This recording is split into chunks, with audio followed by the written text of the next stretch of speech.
Welcome to Rajendra Tandon videos. We take up today Bhartrihari, Sringarshatakam, Shlokas 29, 30, 31 and 32. Bhartrihari occupies a prominent place among the ancient poets of Sanskrit literature. He belonged to the eminent tradition of Valmiki, Vyas and Kalidas, the greatest poet and dramatist of Sanskrit literature. Actually, they belong to the same town, Bhartrihari and Kalidas. Bhartrihari was a king, Kalidas was a literary man, a poet. Bhartrihari's output was not large, but it had a brilliant quality of thought and imagination. He wrote prose as well as verse as it pleased him, but all his writing is pithy, compact and original in imagery. There is a remarkable depth in his thinking on subjects as diverse as polity in a civilized society, erotica, and total renunciation. His 3 anthologies of 100 shlokas each are Shatakam, Sringarshatakam, and Shatakam. Presently, we are discussing the shlokas contained in Sringarshatakam. Bhartrihari was a king, a jilted lover, a ladies' man, and a gifted poet. His Sringarshatakam is erotic filigree delicately carved in rich detail. In this anthology, he deals with themes of love, separation, of deceit, of rendezvous, and of burning passion. From the innocent to the well-versed, Bhartrihari has something to ignite and yet entertain the mind of anyone aesthetically inclined. Sringarshatakam is different from Kama Sutra. It excites because it deals subtly with human emotions of love and rejection. Today we take up Shlokas 29 to 32. 29 is very interesting, very mischievous. Etat kam phalam loke yata dvayo ek chittata. The end result of good sex, he says, is the unity of the bodies and of minds of the lovers during the act. If this objective is not attained, it's no better than two corpses making love. What an image! Unless both participate fully, they are more like corpses making love. The unity of the bodies and of the minds must occur during a love play and love act. The next shloka is appreciation of a woman's beauty. She is a great charmer, he says. Pranaya madhura prema mugdha rasat alasa tatha. She has the eyes of a deer. She is lovely. She captivates your heart when in a lonely corner she whispers sweet words into your ears. Which lover does not know of this? But Bhartrihari writes about it. That is the beauty of his writing. She acts meek, but her words soaked in love are full of passion. It's a fallacy that women do not speak. They express their love for a man. They want him to do things. They tell him what to do.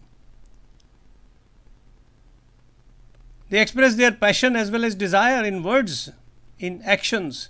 That is what Bhartrihari is writing about. When he says she acts meek but her words soaked in love are full of passion. I want you, they say. They are not so passive as people think them to be.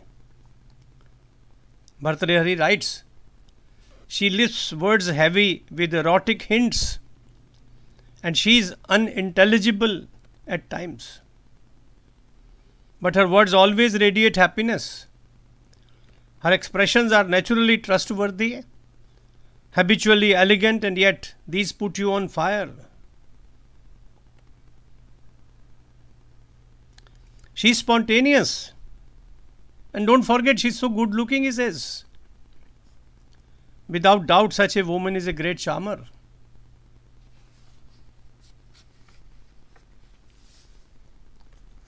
In Shloka 31, Bhartrihari takes on the people who go on pilgrimages. He says, to atone for one's sins, it is best to go and live on the banks of the holy river Ganges. Her waters wash away all of our sins.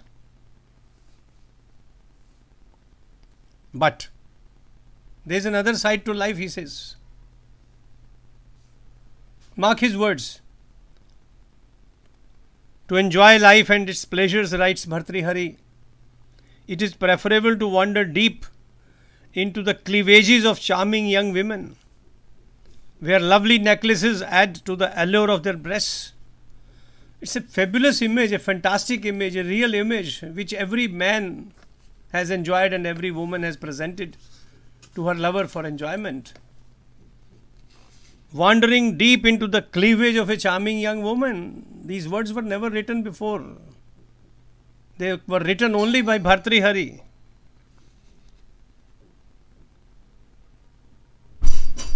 And then the last one, 32 of today's compilation. He says she is young. She loves him, but she is proud. Yet her pride would melt when a sandal scented fresh breeze blows to envelop her. She'll surrender. I would not say she'll surrender, she'll participate.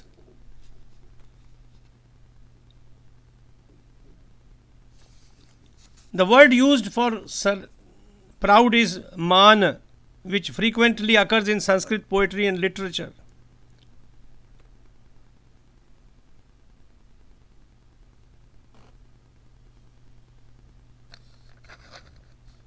It denotes anger, excited by jealousy, a wounded sense of humor, pride, haughtiness, conceit or self-confidence.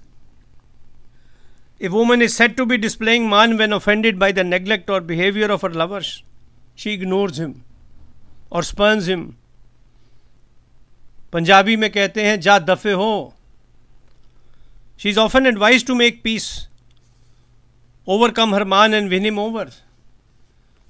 The battle between the two, the manini and the lover, has inspired poets to write poetry, story writers to write stories, and novelists to write novels. There is fun in conquering each other. That is the beauty of it.